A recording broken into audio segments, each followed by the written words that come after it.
Asalaamu calaykum waraxmatullaahi wabarakaatu. Rabadaan wanaagsan. Soo dhawaada dhammaantiin. Magacayga waa Ridwaan. Channelka muuqaalka daawanaysaan waa caqli gal.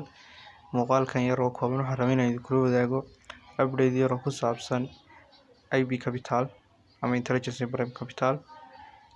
Dadka IB Capital maalgashta ama ku jira dhammaanteen waxay wada ogeyn in isbuucyadii soo dhaafay ama bishii u dambeysayba ay bedeleen sidii hore u shaqeyn jireen oo khalkhal badan iyo update badan ay iska daba soo socdeen. Ugu dambeyntii waxay iskugu biyo-shubtay inay bedeleen investment phase-koodii habkii marka hore loo maalgashan jiray oo ahaa in forex iyo automatic robot iyo lacagaha suuqa forex ku jira ay ka trade-gareeyaan automatic robot ama bot mar kasta u taqaanid.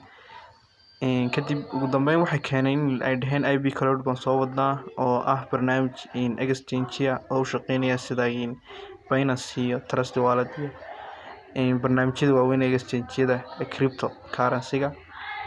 Intaa kadib anagoo wada sugaynay IB Cloud-kii sidii aan wada sugaynay ay maanta waxay soo saareen IB Cloud sidaan ka aragtaan oo numsimatigan.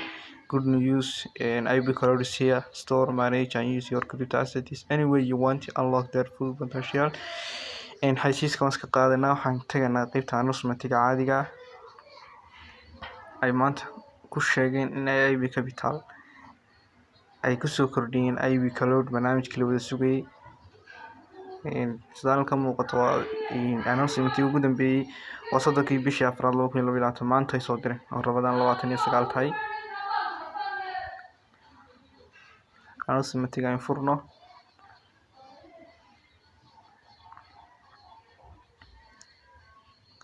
announcement yar ay ku sheegeen IB Cloud uu dambeyntii soo baxay ay maanta soo dhigeen.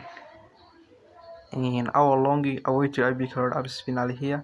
wax badan sugayseen IB Cloud app-kii ugu dambeyntii wuu yimid dhaheen. What are you waiting? Maxaa sugaysaa? Download the app now. Appka in soo downloadayso start exploring the rewards. Xaysiiskii horta aan rabin inaan soo kan iyo announcement-ga ay soo saareen maanta. Waxaan rabaa inaan idin la wadaago sida u download-gareysanaysaa appka. Appka waxaad u download-gareysanaysaa waxaad tagaysaa browser kugu jira Chrome any browser kugu jira. Kadib waxaad ku qoraysaa ibcloud.app. linkiga description-ka waa soo dhigay waxba ka walwalin. linkiga ka raac halkaas aad appka kala soo degaysaan. khadkiga ma yar culus oo galay.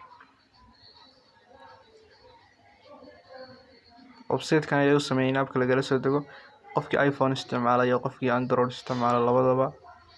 Marka halkan aad kala soo degaysaa labada aad dooranaya mobilkaaga operating system ku jira nooc yahay inuu Android yahay iyo inuu iPhone yahay. website-kan marka ugu talagalay in lagala soo dego appka already labadan link ee download-ka ayaa ku dhufanaysaa. haddii mobilkaagu iPhone yahay ka saar ku dhufanaysaa. haddii operating system kugu jira mobilkaaguna Android yahay ka soo degaysaa. appku ilaa 12 MB way ku soo degayaa. intaan waa soo download-gareystay waa kan expandable text view waxaas ku qoran IB Cloud magaciisa kuma qorna ma garanayo way ay ugu qornaa waayo iyaga sameeyay iyagana ugu soo qoray oo furaya imka. marka cilad waxaa jirta iskaga diiwaangelisay kan waa iska diiwaangeliyay wuu jira account-kaygii. waxaan rabaa inaan iska saaro on idinka soo iskaga diiwaangelin lahaydeen.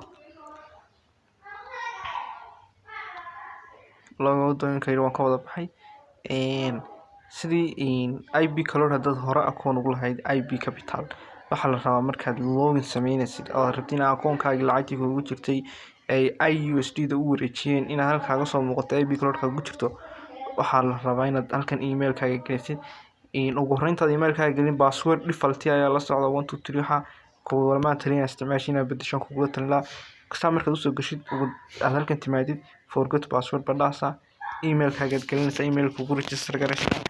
inta kale waan igu register garaysna get a verification code baan qorayaa. verification code baa lagu soo dirayaa email-kaaga. kadib email-kaaga marka verification code lagu soo diro lagu soo diray halkan geli. kadib email cusub sameyso password cusub sameysaa ka wada dabcan soo riga raali noqda.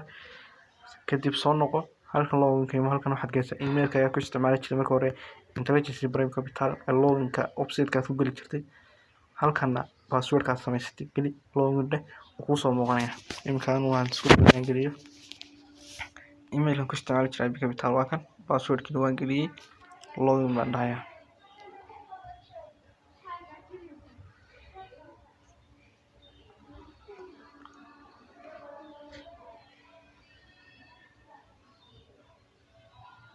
waa kan furay abki markaa abki sorta sida uma shaqeynaya sida boqolkiiba boqol sida critical sensitive ay ku yaqaanay ku naqaanay waatan lacagta halkan kaaga soo muuqanaysa USD oo aragtaa oo marinaya USD 979 ayaan igu jiray halkan kaaga soo muuqanaysa inta halkan waxa kaaga soo muuqanaysa iyada iyo inta crypto uga dhigmato lacagta dollar iyo inta crypto aan uga dhigmato ay sida exchange lagu yaqaanay inta internal graphical design mahane laakiin si automatic u shaqeyn maayaan sida exchange lagu yaqaanay marka insha Allah waxaan rajeynayaa inay update halka ka sii wadaan oo waxaan ilaahay nagu soo fududeeyo sida ugu dhaqsiyaha badan ugu macquulsan dhammaantiin khayr baan idin wada rajeynayaa.